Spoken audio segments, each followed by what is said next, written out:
Bem-vindos ao Realpolitik, uma conversa sobre política e atualidade todas as semanas aqui na Rádio Observador e em podcast. Eu sou o Miguel Pinheiro. Eu sou o Sérgio Sousa Pinto. E nós hoje vamos falar sobre... Ainda não sabemos bem, não é? Até onde é que vamos conseguir ir.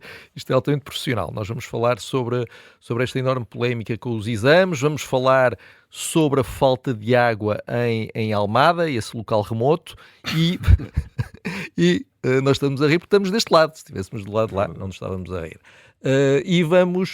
Nós não nos estamos a rir, atenção, estamos a rir das pessoas que são responsáveis por isto, já lá vamos.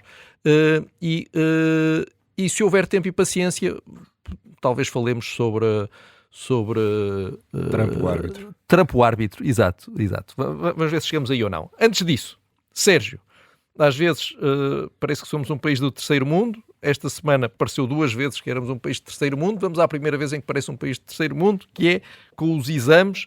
Muito rapidamente, nós estamos pela primeira vez a ter um novo modelo de avaliação generalizado. Houve uma experiência no ano passado com o exame de filosofia. Agora os alunos escrevem as respostas, tudo aquilo é digitalizado de uma forma que eu acho que posso qualificar como profissionalíssima. E depois a avaliação é feita online, e isto está a dar chatice umas atrás das outras, os prazos já foram todos adiados. Enfim, há aqui muita coisa a correr mal. Não sei por onde é que queres começar, Sérgio. Não sei. Aparentemente estamos perante um novo Ciresp. Já não víamos nada assim desde o Ciresp. Portanto, cada vez que o país embarca na ilusão de que vai sair da cepa torta graças ao deslumbramento tecnológico e às suas aventuras tecnológicas, os resultados são desta natureza. Portanto, há uma incapacidade do Estado em concretizar qualquer coisa que tenha a ver com tecnologias. Não é? Eu ia dizer novas tecnologias, mas aqui não é bem novas tecnologias, não é? É digitalizar umas coisas. Pelos vistos, existia uma antiga aspiração nacional que era digitalizar exames. Eu não estava ao corrente desse desígnio, e, portanto, mas foi sempre com agrado que vi mais um objetivo histórico a ser alcançado. O ano passado o objetivo histórico saldou-se num fiasco. Fez-se um teste piloto com 20 mil alunos de filosofia e chegou-se à conclusão que provas desapareciam temporariamente do sistema, respostas cortadas, respostas trocadas entre páginas, digitalizações incompletas. Eu pergunto qual é a diferença entre os resultados do teste piloto e os resultados do teste não piloto, que é o pandemónio e a confusão em que estamos mergulhados este ano. E depois... Portanto, não se aprendeu nada, não é? Não se aprendeu. Quer dizer, fez um teste piloto, demonstrou que o sistema não estava a funcionar, que precisava de ser aperfeiçoado, foi prudente fazer o teste piloto, não serviu para nada. Portanto, avançou-se para o sistema. E avançou-se não faço ideia, mas posso especular. Como estavam envolvidos dinheiros do PRR, e as coisas têm que estar a funcionar, senão é necessário devolver os dinheiros do PRR, que neste caso ainda são uns valentes milhões. Portanto, em vez de arriscar ter que devolver os valentes milhões porque em competência pública ou privada, porque convém também aqui para empresas privadas, porque o Estado não tem evidentemente capacidade de ser ele próprio a pôr de pé um sistema desta natureza. Pronto, avançou-se na mesma, mas provavelmente não vai ser preciso devolver milhões nenhuns ao PRR. O dinheiro foi manifestamente bem aplicado, estamos todos beneficiados, a pátria reconhecida, as famílias desorientadas, os exames todos ao monte. Não sei se viste as imagens na televisão, parecia o Banco Alimentar, assim, um barracão cheio de... Só tinha papel em vez de víveres. Eu gostava de saber... E, portanto, lá estamos nós, a criar problemas, a tropeçar em nós próprios, a gastar mal o dinheiro europeu, a criar problemas cuja existência não tínhamos detectado, e depois o ministro ainda por cima. Em vez de pedir desculpa, a primeira coisa que devia dizer é pedir desculpa. Dizer que correu mal. Pediu desculpa. Não pediu desculpa, explicou que correu bem. Os professores, que são as primeiras pessoas que são confrontadas, os classificadores, como se diz, disseram, não estamos a conseguir fazer o nosso trabalho. O ministro veio imperioso desmentir essa canalha toda, não é? Que está aqui só mal dizer, estes progressos históricos. E pronto, e a situação é esta, e os miúdos estão numa situação. Quer dizer, uma avaliação é uma coisa muito séria, é um caso de justiça administrativa, chama-se justiça administrativa. Não é? Mas nós, com a nossa saludice habitual, entendemos que digitalização, modernização, tecnologia, modernidade. E vamos nós, engarramos a primeira com os milhões do PRR e agora estamos no fundo de um broco. Mais a tecnologia, mais os exames, mais o ministro, mais os classificadores e mais as famílias. Pronto, cá está Portugal na sua progressão em direção ao desenvolvimento. E de facto é extraordinário como mesmo quando nós queremos estar no topo do desenvolvimento tecnológico, somos sempre atirados para as cavernas. Houve este caso dos agrafos, em que supostamente foram dadas instruções a quem estava a separar as provas para não agrafar as provas. Não agrafem isto. E eles decidiram fazer o quê? Agrafar aquilo. E o que é que aconteceu? Pois foi preciso haver pelo menos uma pessoa, nesse bendito armazém de que tu estavas a falar, uma pessoa cuja função passou a ser tirar agrafos. Claro, portanto, tínhamos... Que esta tecnologia levas um gravador. Com certeza. Portanto, tivemos ali alguém, já estou a imaginar, um professor, eu vi nas fotos, estavam ali muito bem, de calções, devia estar muito calor, estou a imaginar ali um professor de calções, desesperado, só a tirar os agrafos um a um, a tentar não dar cabo dos papéis. Agora, a mim o que me fez mais impressão não é o que me fez mais impressão nesta história, não quero estar houve muitas coisas a fazer impressão, mas fez muita impressão nesta história a demonstração de incapacidade política do Ministro. O Ministro Fernando Alexandre é alguém... Porque, aliás, sempre tivemos simpatia, exato, e apreço e esperança. Não, exato, simpatia e esperança. Alguém com capacidade técnica e política, alguém que já tinha estado num governo. Portanto, não foi agora de repente descobrir a máquina do Estado, e alguém que tem a obrigação de ter sensibilidade política. E aquilo que me deu mais impressão foi aquilo que correu mal por culpa dele. Porque até podia dar-se o caso de repente, haver uma conspiração de informáticos contra tudo isto e tudo a correr mal. Para não estarem sincronizados com o pessoal dos agrafos. Exato. Os agrafos foram para o pavilhão A e os computadores para o pavilhão B. Tudo muito bem.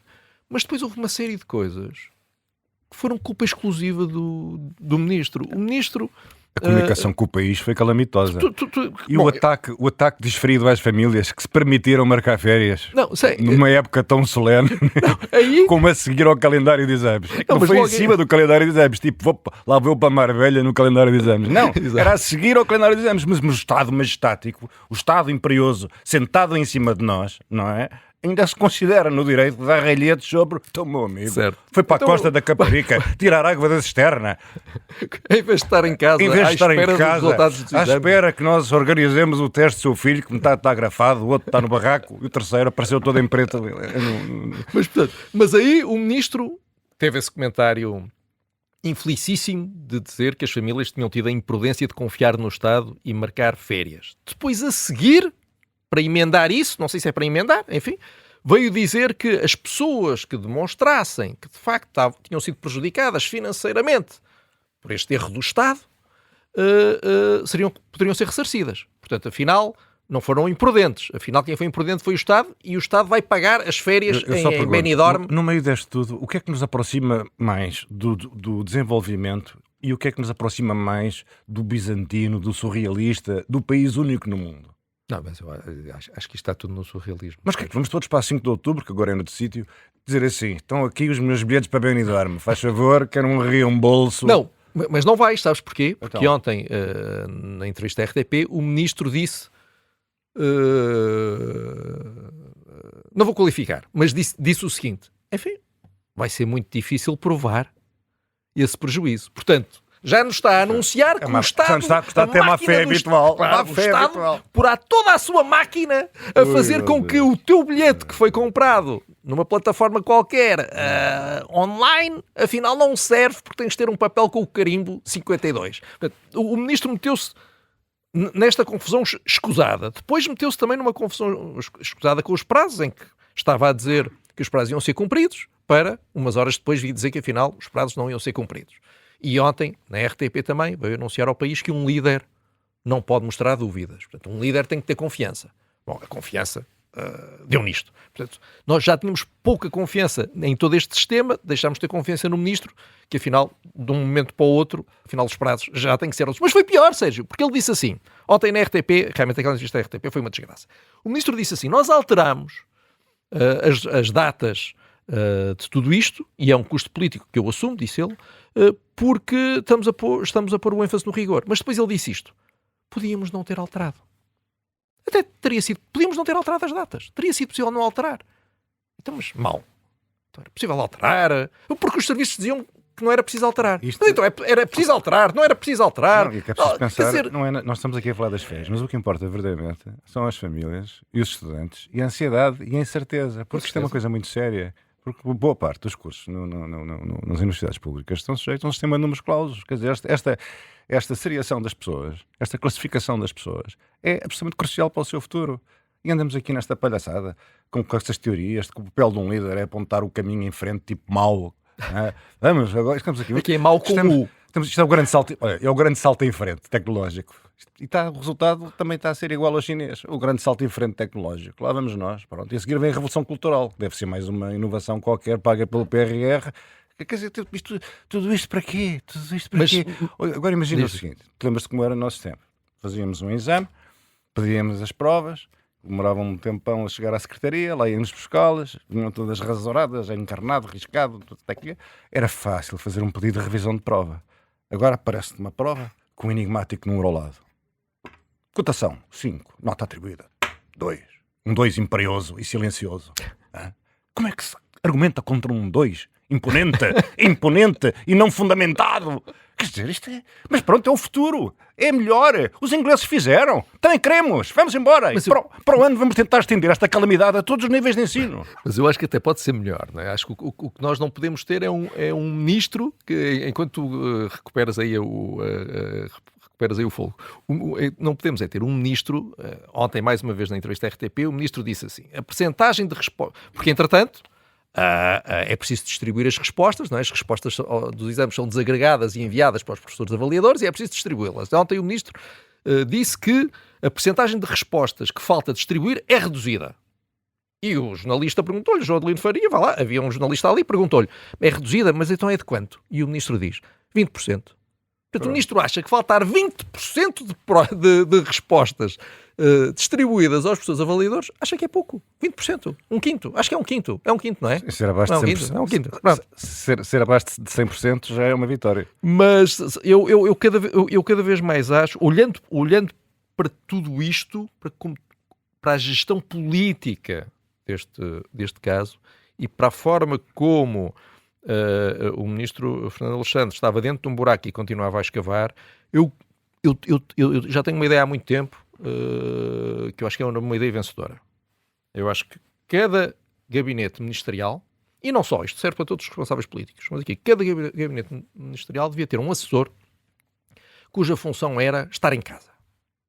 Não saía de casa. Estava em casa, de robe, a ver televisão, a ver jornais, a ouvir rádios, e estava fora daquela bolha, fora daquela loucura. Eu imagino a loucura num momento destes, e a função dele era estar fora disto e dizer, pegar no telefone e dizer, Sr. Ministro, não diga isso.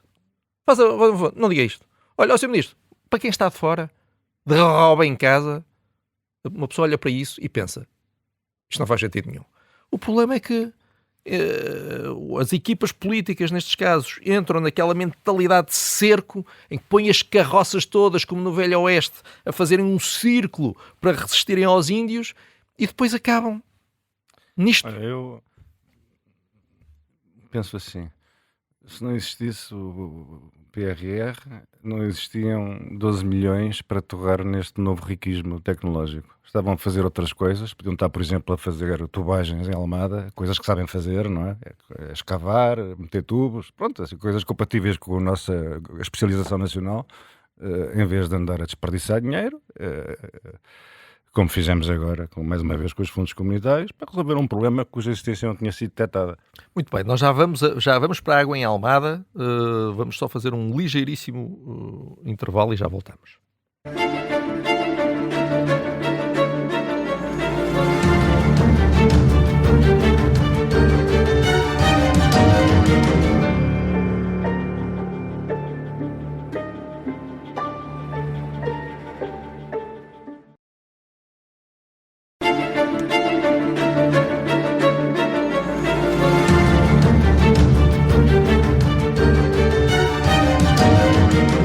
Bem-vindos de volta ao Realpolitik.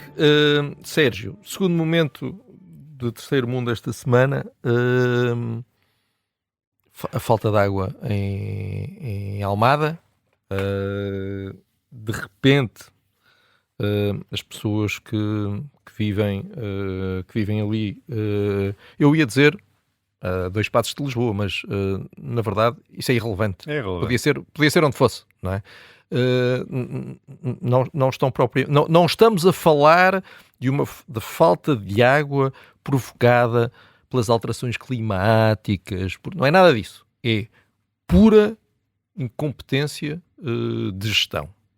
E neste momento temos milhares de pessoas que não têm água, não conseguem ter água. Eu ainda hoje ouvia nos nossos noticiários uma senhora desesperada, com toda a razão, a dizer: eu pago tudo, pago os meus impostos, pago as minhas taxas e não tenho água. E não tem água, Sérgio. Pois, o que é que se há de fazer? As pessoas já fugiram do SNS com os seguros de saúde privados, estão a fugir da escola pública para os colégios, mas da água não vejo para onde é que possam só se tiverem um furo próprio. Evadir-se. Só se tiverem um furo próprio, coisa que hoje em dia até... Tem furo próprio, parece que as pessoas que têm furo próprio estão a ser solidárias com os outros municípios, mas também parece que a solução que a Câmara sugere para o facto de as fugas da rede serem muito significativas é fazer mais furos. Portanto, cada furo 35% de perda é como termos um balde furado, que não enche. E decidimos, vamos buscar outra mangueira. Até temos 3 mangueiras e o balde não... Como é que isto é possível?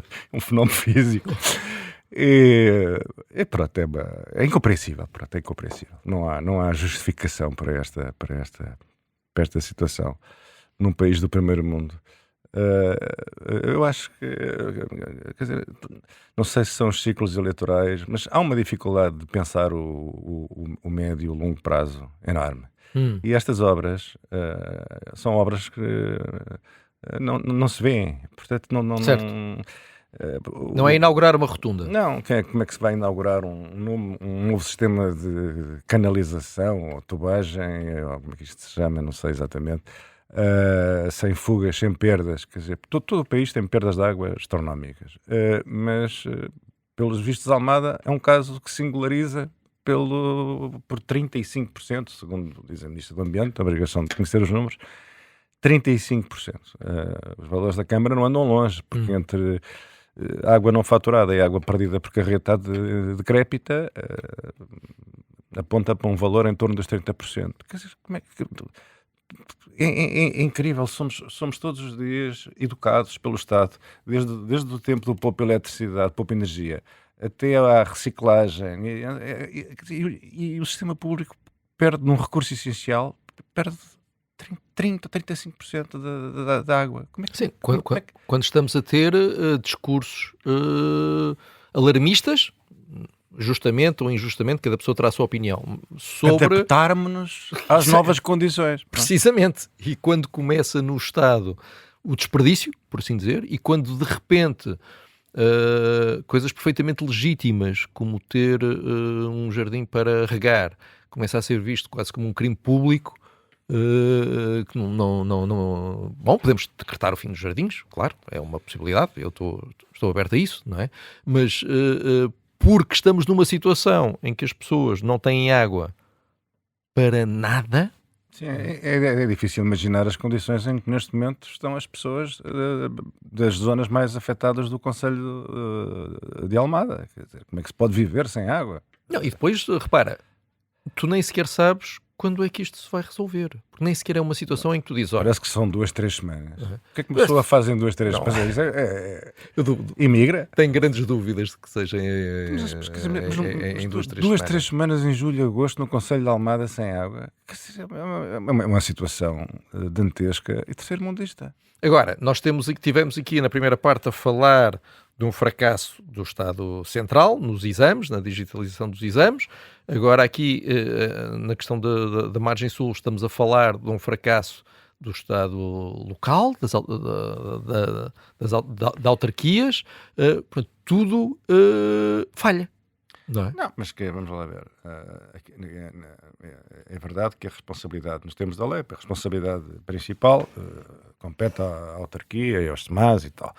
Mas o Governo também tem responsabilidades, não é? A Ministra do Ambiente tem a obrigação de saber o que é que se está a passar no país em matéria de funcionamento da rede de abastecimento de água.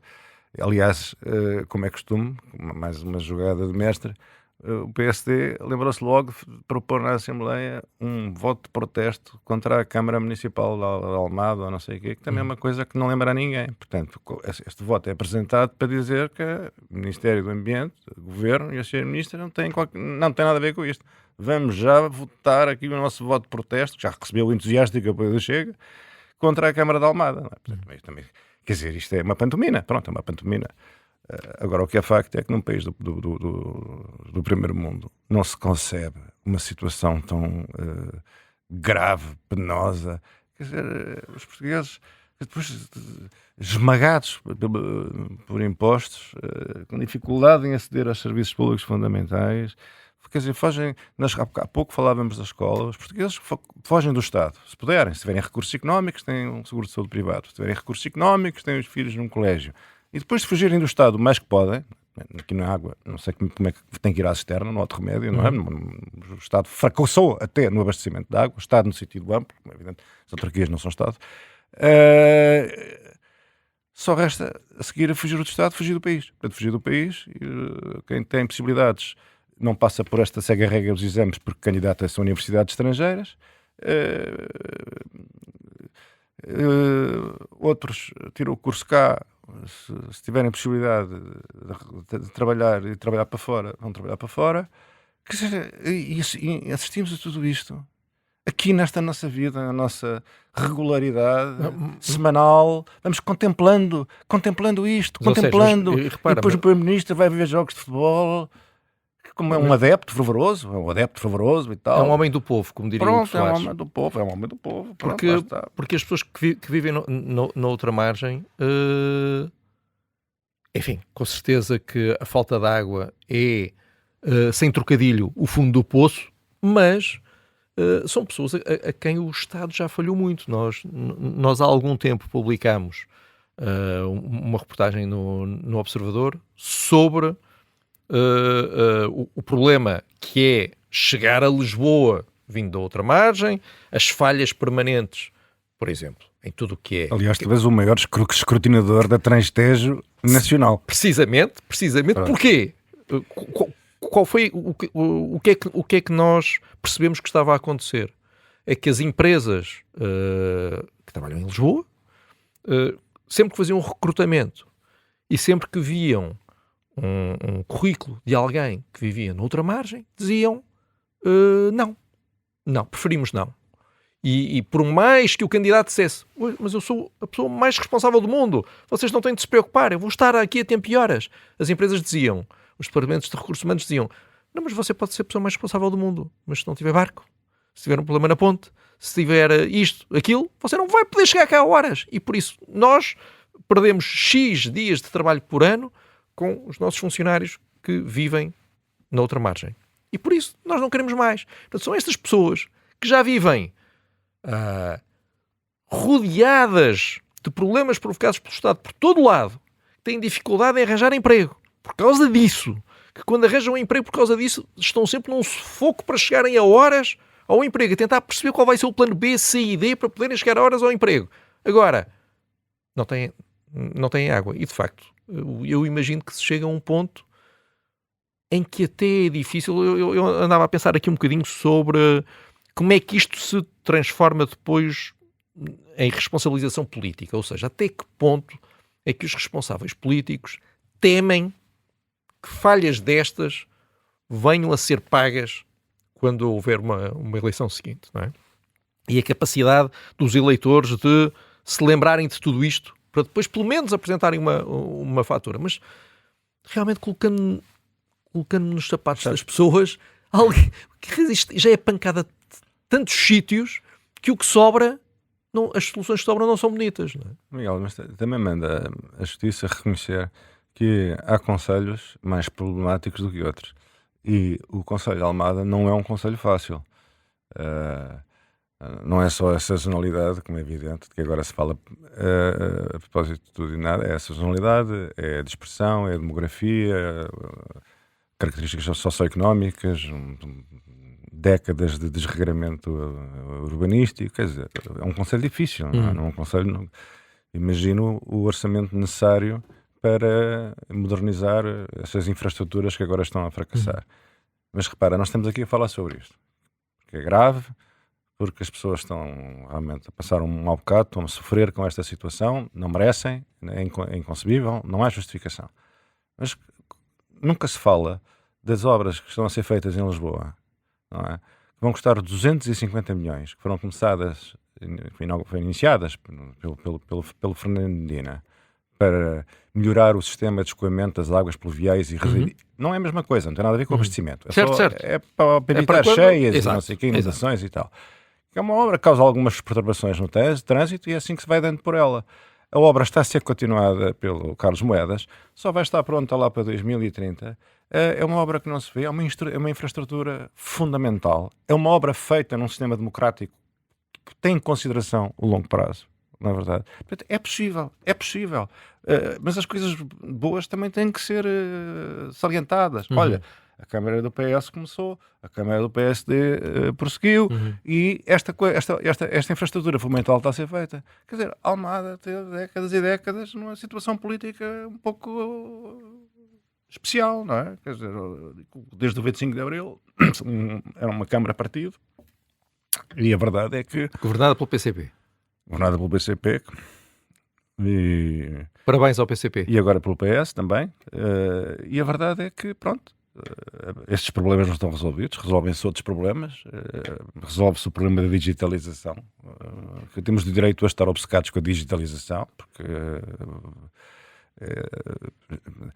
sempre é melhor que estarmos obcecados com o avião da seleção. Não, mas eu estava convencido que nós já estávamos na fase... Não aterrou-se? Já aterrou. Eu depois da última eleição presidencial achei que nós já estávamos na fase numa fase de desenvolvimento em que queríamos que o que saísse das torneiras era vinho. Era a proposta do Não João Vieira. Mas não, nós já só queremos que saia água. E portanto, uma parte do país já só quer água, não quer mais nada. E nem isso sai dali.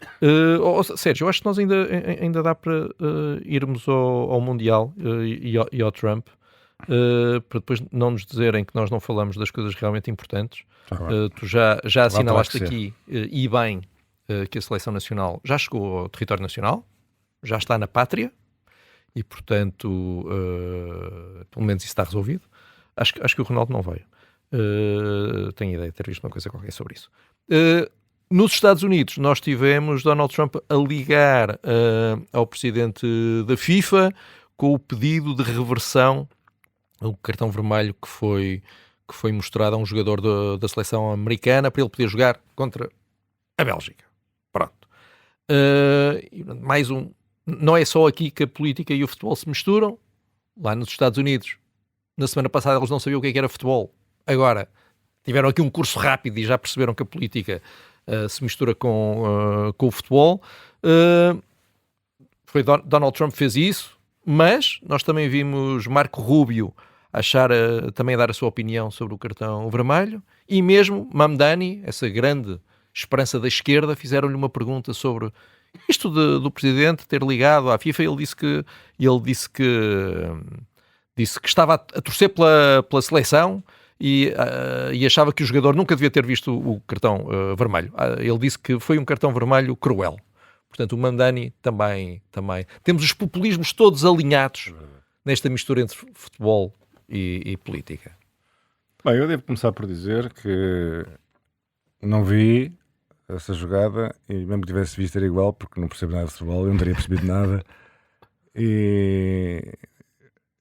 Mas acho o episódio da maior importância e gravidade, porque ele revela como é tão fácil as pessoas e as instituições se vergarem a um tirano. Uhum.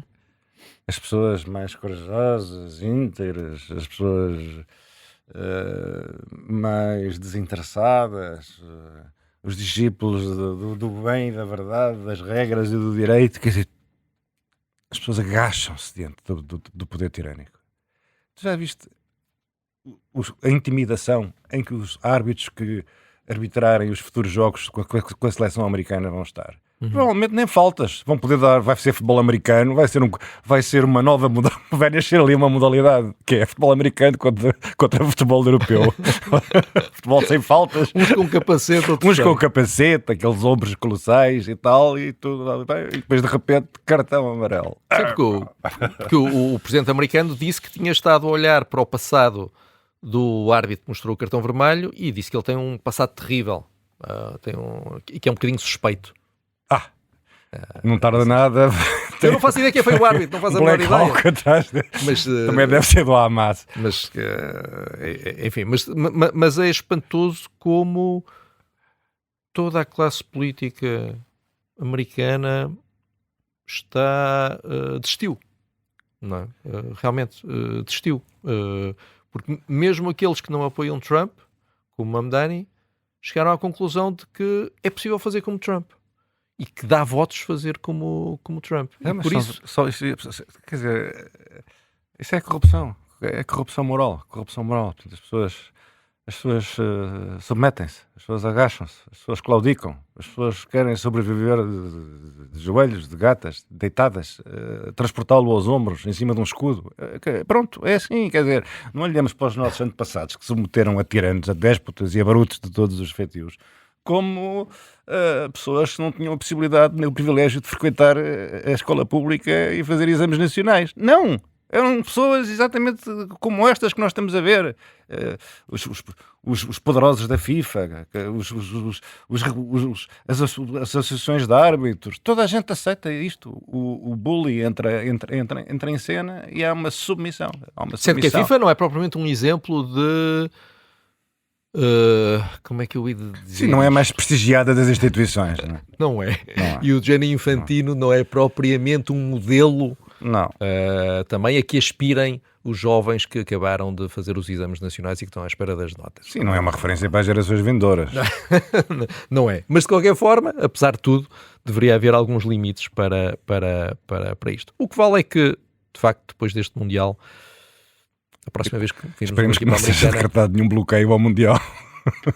Não, mas em certo sentido... Pedir os adeptos das outras seleções de assistir aos jogos. Mas em certo sentido, de facto, a derrota dos Estados Unidos foi a grande garantia de estabilidade para o resto da competição. E mais uma vez, para as pessoas que nos estão a ouvir, eu gosto sempre de repetir isto. Lendo os jornais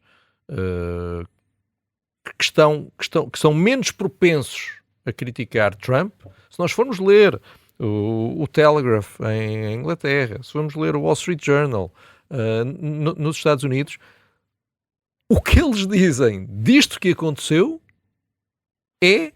Foi feita a justiça. Mais ou menos. Não. São críticos, ou seja, eu não gostava que os nossos ouvintes pensassem isto, uma obsessão com o Trump Derangement Syndrome. Não. Vários articulistas, comentadores, que são em muitos pontos próximos da administração americana e apoiantes de várias políticas de Donald Trump, olham para isto e reconhecem que isto é um absurdo. Não é possível defender uma coisa destas, uma coisa em que nem sequer se disfarça, não é? É um exercício do poder puro. Não há disfarce possível. Aliás, Trump não esconde a sua natureza. Agora foi à Cimeira da NATO, mais uma vez, destratar os seus aliados europeus. E me disse só tinha ido porque estava lá o Sr. Erdogan. O Sr. Erdogan é alguém que, por quem Trump tem muita consideração. Aliás, disse logo que ele era um strong leader. Portanto, um strong leader era um homem perfeito, se fosse necessário, era perfeitamente capaz de telefonar para a FIFA e dizer para tirarem um cartão amarelo no jogador turco. Vontade não lhe deve ter faltado. Quer dizer, nós vivemos num mundo que é assim, quer dizer, isto para os Estados Unidos, quer dizer, para os Estados Unidos civilizados, isto é uma isto não é? Isto embaraça o país, embaraça o Ocidente, a nossa pertença à superioridade moral.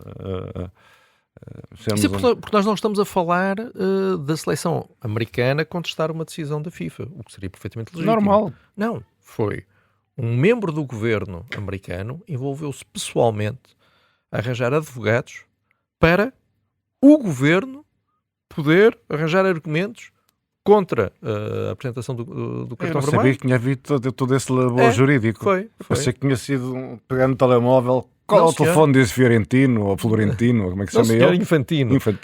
Não, Alguém me arranja o número do Infantino. Foi o poder do Estado a mobilizar-se, mais uma vez, a máquina do Estado a mobilizar-se para isto. De facto. É bem que não apareceu lá aquela milícia do Trump que anda à caça de imigrantes, apanhava o Infantino. O Wise. Como é que se chama isso?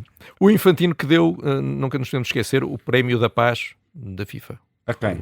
Ao Trump. E agora pode também dar a taça do mundo. Já. Em vez de dar à seleção, dá ao Trump, que marcou. Ou é uma solução como a da Corina Machado, que recebeu e depois foi entregar ao Trump. Aqui a seleção que vencer pode ir depois entregar o prémio à Casa Branca. Tempos tristes e deprimentes. Muito deprimente, mas enfim, voltamos não tão deprimidos na próxima semana, tenho a certeza. Na próxima quarta-feira cá estaremos em direto e também em todas as plataformas de podcast. Já sabem, a todos aqueles que, e são muitos, Sérgio, me andam a pedir as nossas t-shirts. Ainda no outro dia encontrei uma pessoa que me pediu expressamente a t-shirt. Eu gostava de dizer que vamos tratar disso. Vamos fazer várias versões da t-shirt, com várias frases, para podermos entrar no mundo do merchandising, Sérgio, que é o futuro. Vamos nisso, estamos nessa. Estamos ainda não fui abordado por ninguém interessado no meu t-shirt. Olha, eu já tenho 3. Portanto, pelo menos 3 t-shirts nós vamos ter de fazer. Da família. Até para a semana, Sérgio.